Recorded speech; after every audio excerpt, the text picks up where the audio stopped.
जब चींटी काटती है तो वह सबसे पहले अपनी छोटे दांतों से हमारी त्वचा को दबाती है। फिर वह एक जलने वाला रस छोड़ती है। इसी से हमारी त्वचा में जलन और खुजली होती है। कभी कभी चींटी एक खास गंध भी छोड़ती है, जिससे दूसरी चींटियों को पता चल जाता है कि यहाँ खतरा है। इसलिए कई बार एक चींटी के बाद दूसरी चींटियां भी काटने लगती। जब चींटी काटती है तो वह सबसे पहले अपनी छोटे दांतों से हमारी त्वचा को दबाती है।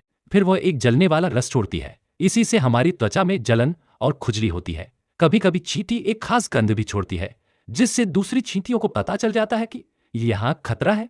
इसलिए कई बार एक चींटी के बाद दूसरी चींटियां भी काटने लगती। जब चींटी काटती है तो वह सबसे पहले अपनी छोटे दांतों से हमारी त्वचा को दबाती है।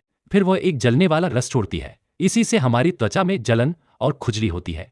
कभी कभी चींटी एक खास गंध भी छोड़ती है, जिससे दूसरी चींटियों को पता चल जाता है कि यहाँ खतरा है। इसलिए कई बार एक चींटी के बाद दूसरी चींटियां भी काटने लगती। जब चींटी काटती है तो वह सबसे पहले अपनी छोटे दांतों से हमारी त्वचा को दबाती है।